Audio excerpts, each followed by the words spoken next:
नमस्कार दोस्तों आज मैं आपके लिए बिल्कुल नई कहानी लाया हूं जो आजकल फैली कोरोना महामारी को दर्शाती है, जिसका नाम है कोरोना का पहरा।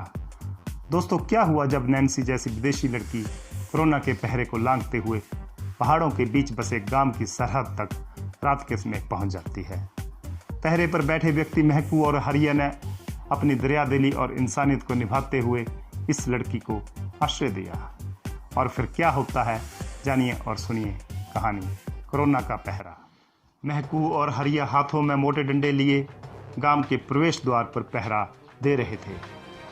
यह देवता के आदेश से गांव की पंचायत ने कोरोना महामारी से बचने के लिए फैसला लिया था। साफ आदेश है कि सिर्फ पहरे पर बैठे लोग ही गांव के आने जाने वालों की सूचना देंगे। नाले पर बने पुल के साथ ही वे दोनों दो पत्थरों पर आग जलाकर बैठे हुए थे। साथ में लकड़ियों का बड़ा भारा पड़ा था जो हरिया अभी इधर उधर से इकट्ठा करके ले आया था। हरिया नाले के पानी को बहता देखकर आग में लकड़ी डालते हुए बोला, देख महकू, पहाड़ पर गिरी बर्फ अभी भी नहीं पिघली है, वरना अप्रैल के तीसरे हफ्ते तक मात्र चोटियों की खोहों में ही बर्फ दिखती थी। मौसम ने अपने रंग न्यारे बना लिए हैं। देखो तो, मुझे मौसम के मदमस्त होने के अंदाज नजर आ रहे हैं, जैसे अब इंसानों के मोह पाश से बंधना नहीं चाहता। बादल घिर रहे हैं आज, या तो बर्फ की पाहें गिरेंगी या फिर ओलों की बरसात सेब के पौधों को मटिया मेल करेगी। देख, ठंड का अंदाज देख, इस वक्त तो हम अंधेरे से लड़े या फिर मौसम से। मचान पर तिरपाल है ना, वरना पूरी रात बारिश में भीग कर ही बितानी पड़ेगी। क्या दिन आगे, सचमुच ही दुनिया हमसे बहुत आगे निकल गई है। हम देहाती यहाँ अपने पहाड़ में खेत खोदते रह गए और ये विदेशी ऐसी बीमारियां बनाते रहे। हरिया के मुंह से गाली निकली और उधर जैसे अंगारे भड़के और चिंगारियां महकू के हाथों पर गिरकर उसे चौकन्ना कर गई। अब उनको मत कोस भाई, ये कसूर हमारे लोगों का ही है। जब हमने अपने देवता के आदेश नहीं माने तो फिर आफत तो आनी ही थी। ये बीमारी हमारी थोड़े ही है या तो विदेशी है। महकू लकड़ियों के भारे की ओर मुड़ते हुए बोला, पर देखा जाए तो हम भी कहाँ सुधरे हैं। सीजन में यहाँ असंख्य विदेशी पहुँचते हैं नीचे करसोग से। अब तो उनके कई अड्डे बन गए हैं। यह हमारा ही लालच है कि हमारे ही कुछ लोग नशे के व्यापार में शामिल हैं। कईयों ने इस काम के लिए अलग से आदमी भी रखे हैं, चाहे वे गांव की सरहद से दूर दरे के पार पर यह काम करते हैं, पर बदनाम तो हमारा इलाका ही होता है ना। दूसरा विदेशी तो खुद माल नहीं बनाते, कोई बेचेगा तो वे मजे ही करेंगे। एकदम से चुप हो गए। कोई धार से टॉर्च लेकर दौड़ा आ रहा है। हरिया अपनी जगह पर खड़ा होकर बोला, महकू जरा संभल कर, कोई विदेशी ना आ रहा हो भूलवश नीचे करसोग से। वे हमारे इलाके में घुसने की फिराक में है। साथ में होम स्टे वाले भी उन्हें भगा रहे हैं। हरिया कुछ क्षण निश्चित दिशा में अंधेरे में टिमटिमाती टॉर्च की रोशनी को अपनी आंखों से ढूंढता पाज की तरह नजरें टिकाए खड़ा रहा। महकू ने अपना डंडा अपने करीब सरका लिया था। तेज गति से उतरती वह अनजान दहशत में पुल को पार करते ही टॉर्च की रोशनी उन दोनों के चेहरे पर डालते हुए वह जलती आग देखकर रुक गई। महकू हाथ में डंडा लहराते बोला, कौन हो भाई तुम? बस यहीं रुक जाओ। कोई मुंह को ढांके खड़ा था, सिर पर एक कपड़ा, सिर्फ आंखें ही खुली थी। वह अंग्रेजी और हिंदी के मिश्रण से कुछ समझाना चाह रहा था। अरे, यह तो कोई विदेशी है, ऊपर से औरत है। महकू ने बस एक ही शब्द बोला, गो बैक, डोर क्लोज्ड। मुंह पर कपड़ा ढांपे वह फिर गिड़गिड़ाई, हेल्प मी, मैं तुम्हारा हेल्प चाहिए। क्या इजरायली हो? कहाँ से आई इतनी रात के? अब यहाँ तो किसी के आने की इजाज़त नहीं। यहाँ बैठो।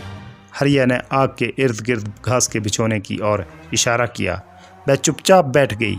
उसकी भयभीत नज़रों में आग की लपटें प्रतिबिंब बना रही थी। तुम्हें अंग्रेजी के 4 शब्द आते हैं, मुझे तो हिंदी भी ठीक से नहीं आती। अब इस अभागी युवती का क्या करें? इसने तो सचमुच ही हमें मुसीबत में डाल दिया है। वह चुपचाप शांत सी होकर अपने बैग से पासपोर्ट निकालकर उनको दिखाने लगी। सी, मेरा पासपोर्ट, आई फ्रॉम। रोशनी के अंधेरे आसमान के नीचे सजे इस छोटे घोंसले में दो कम पढ़े लिखे व्यक्ति एक विदेशी के पासपोर्ट को ऐसे देख रहे थे मानो या कोई ईश्वर का बनाया प्रमाण पत्र। क्या लिखा है? क्या सचमुच ही तू पढ़ पाया? कुछ है तो पासपोर्ट ही। अच्छा, अब इसका क्या करें? वैसे महकू, इन विदेशियों ने जहाँ जहाँ डेरे बनाए हैं वहाँ से होम स्टे वाले इन्हें भगा तो नहीं सकते, पर शायद ये किराया ना दे पाई। या फिर कहीं नशे की शौकीन तो नहीं जो नशे के लिए इधर उधर भाग रही है। अब इनकी बात कोई समझे तो ना। सुबह गांव से कश्मीरू के लड़के को बुलाना पड़ेगा, वही अंग्रेजी बोलता है पटर पटर। महकू बोला, भाई इंजीनियर बना है चंडीगढ़ में पढ़ के, तो अंग्रेजी तो बोलेगा ही। या फिर राजू को, वह तो गाइड है इन विदेशियों का, वही इनकी भाषा समझता है। अभी इतनी रात को उन्हें बुलाना ठीक नहीं है। तो फिर इस महिला का क्या करें?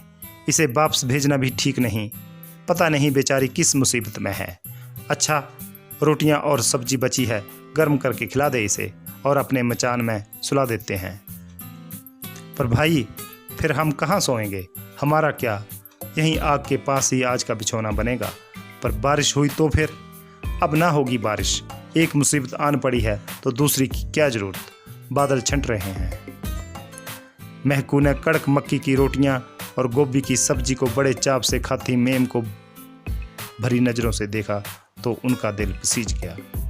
लगता है भूखी है, पता नहीं कब से इन सूख चुकी रोटियों को भी बड़े मजे से खा रही है। उसे लगा, एक तो वैसे भी औरत के दिल और दिमाग को पढ़ना मुश्किल होता है, ऊपर से इस विदेशी मेम के मन में दूसरी भाषा में क्या कल्पना बन रही होगी। ये चमत्कार देखना अब बाकी है। पर इन विदेशियों का शादीशुदा या कुंवारा होना एक जैसा ही होता है। वह पता नहीं क्या क्या बोलता रहा। वैसे तुम चिंता ना करो, तुम लोग जब पहले गांव के देवता के दर्शन को आते थे तब तो हम आपको देखकर खुश होते थे। फिर तुम लोगों के आने से इस गांव का आसमान भी कुछ रंग छिड़कता था। पर अब यहाँ का सन्नाटा तुम्हारा इंतजार नहीं कर रहा। अब तुम्हारा आना सभी को खटक रहा है। एक बीमारी ने तुम्हें पल में ही पराया बना दिया, पर फिर भी मेरा मन तुम्हारी मदद करने को उकसा रहा है, चाहे इसमें खतरा और गांव के लोगों का विश्वास भी टूटने के आसार हैं। हम पहरा दे रहे हैं और अपना फर्ज नहीं भूल सकते।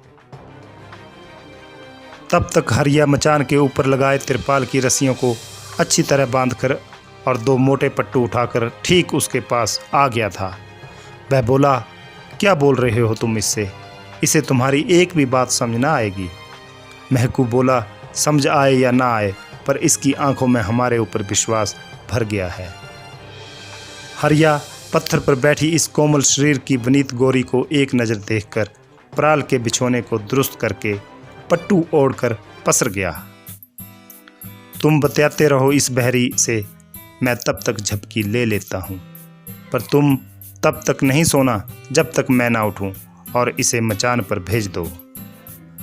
गलती से भी ये गांव की ओर नहीं जानी चाहिए, और वापस जाती है तो देवता की मर्जी।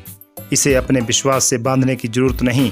सुना तुमने ना? कभी मध्यम होती तो महकू 2-4 लकड़ियां और डाल देता है। काले आसमान में सप्तऋषि धरती के इस हिस्से पर उपजते विचारों को देखकर आगे सरक रहा था। क्या नाम है तुम्हारा? महकू को आखिर इस भीड़ रास्ते पर एक साथी मिल चुका था। अगर कहीं दोनों की भाषा एक होती तो फिर आज पूरी दुनिया की कहानी सुना देनी थी उसे। भी वह चुप ना रहा। Name name, Nancy Nancy. Nancy भी अब समझ चुकी थी। वह महकू के हाव भाव में एक भद्र पुरुष की मर्दानगी की गर्माहट आग के साथ साथ समझ रही थी। वह भोलेपन से भरा व्यक्ति नजर आ रहा था, जो इस खराब वक्त में प्रचंड और बर्बर स्वभाव वाली बन चुकी दुनिया में देवता तुल्य नजर आ रहा था। कुछ देर महकू की असंख्य बातें वह सुनती रही, पर उसे आखिर क्या समझाया होगा ये तो वही जाने। पर एक बात उसे अवश्य पता चल गई होगी कि पहाड़ पर देवता ही नहीं बसते, इंसान भी देवता तुल्य रहते हैं। सुबह तड़के ही महकू और गोरी मैम को सोया देखकर हरिया गांव की ओर चला गया था। वह गांव में गोरी मैम की सूचना देने और किसी निर्णय पर पहुंचना चाहता था। महकू जब उठा तो जैसे उसको मानो एक धक्का लगा। मचान में लड़की नहीं थी। वह हड़बड़ाकर नाले की ओर दौड़ा और बहुत नीचे तक दौड़ता गया। अंधेरा अभी छंट चुका था।